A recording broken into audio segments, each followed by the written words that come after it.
book that we talked about yesterday is actually live today. I went live with the book today on all my social media platforms. Yeah, and that's significant because today's my birthday, so I knew a lot of attention was going to be, thank you, I knew a lot of attention was going to be on me on my social media platforms.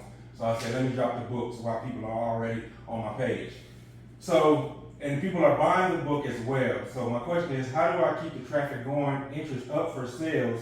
And as I transition to a YouTube channel, what do you recommend that the first few videos be about on the YouTube channel? Okay, so it's a really great question. Like, what do I recommend? Like, how do you keep the traffic going? Start a YouTube channel. So you got that part now. Yeah, I have a YouTube channel, but it's nothing really of substance on it as of yet. You got 4 videos, 1 subscriber. So here's what I would do. First of all, and this is why I wanted to look at your YouTube channel. If you're going to have a YouTube channel, this is for all of you. If you're going to have a YouTube channel, you must create some kind of custom thumbnail. The thumbnail sells the click. The thumbnail title, the thumbnail image, and the video title sell the click. Okay, so those are 4 things you need. You need a thumbnail. The thumbnail, ideally, should have a title.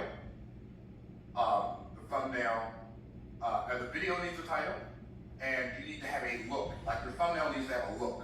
Okay. Like if I see an Alex Hormozi video, I know it's an Alex Hormozi video. If I see a Diary of CEO video, like I don't even have to read anything. I know whose it is because I know what their brand colors are, and I just know what their channel looks like. So you need to make yourself easily recognizable. Like if you see one of my videos, you know it's one of my videos because we always have the same colors. There's an image of me, there's a picture of something going on in the background, and there's some words, right? So you need to create some kind of brand, okay? And then you have to know, like, so I'm going to give you all a quote. I think this is from the book, So Good They Can't Ignore You. I think that's where I got this quote from. But there's a quote, there is no substitute for being good. So learn as much as you can about your niche so that in your niche, you're an inch wide and a mile deep. Everything else, you're an inch wide, you're an inch deep and a mile wide, right? But in your niche, you're an inch wide, you're a mile deep. So you know more about your topic than anybody so that you can talk about it at length without boring people, without repeating yourself. And I guess because in order to make, what's that? That I guess that's my how to, because I know when people click, because I'm not branded just yet, okay, and I send people there to even look at it, or if you just randomly scrolling and you see that, with the thumbnail, you click on it, how did that first 30 seconds, what do I guess, say to get people to continue to watch past that 30 seconds? There's a whole lot of stuff that goes in that. I'm going to give you some books, recommend some books for you to read that'll help you with all that. But really wrap your mind around this stuff that I'm telling you right now. Okay. So you have to know your content so well that you know so much about it that you don't run out of content.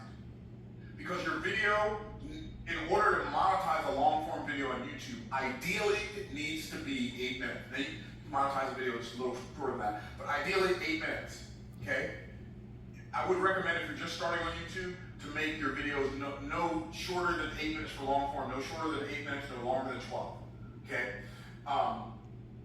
And the one thing that YouTube viewers will not forgive you for is being boring. Right.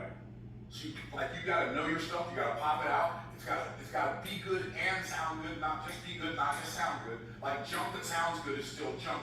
It's like putting lipstick on a pig, right? But content that's good and doesn't sound good, it's like throwing a cheeseburger in a garbage can, right? So it needs to look good, it needs to be good and sound good. Okay. It can't be one or the other. And so, and the only way to get good is to be consistent. To do it consistently when you're not good over a long enough period of time to get good if you're not already good. Like I said, people think, oh man, it's so easy for you to talk. Yeah, it's easy because I kept doing it when it was hard. Right. It's easy for you to make a video. Yeah, that's because I kept doing it when it was hard. Yeah, but you're good at videos. I know, but I'm good at videos because I kept doing it when I was bad. I didn't let myself off the hook when I wasn't good. I didn't let myself off the hook when I didn't know that much. I didn't let myself off the hook when I was getting started and when I was uncomfortable. I made myself do it when it seemed like it wasn't working for me. And even though I didn't realize this then, I realized it now looking in the rearview mirror. When it wasn't working for me, it was working on me, and I was becoming better when I was bad. Wow. And I'm You may be great already, but you're not as great as you're going to be if you keep on doing it consistently. That's the point. Like, life is about progressive productivity, right? How can I progressively get better at everything that I do, constantly? If I'm going to learn the guitar, I'm going to get better at the guitar. I don't want to plateau in any area of my life. I'm going to be in shape. Like, I want my life to be like a light bulb where I live and I shine brightly, and then when I'm 143, I just burn out like a light bulb. I'm not going to go downhill slowly. Oh, Myron, you're getting old. You're supposed to be in pain. I'm going to let you be in pain when you get old. Right. I'm not buying into that. So you understand what I'm saying? Yeah. So it's all about this mindset of, okay, my objective. Okay, I'm gonna wrap up the rant.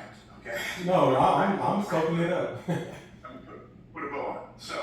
So I promise you, my objective on YouTube is very different than most YouTubers who get started on YouTube.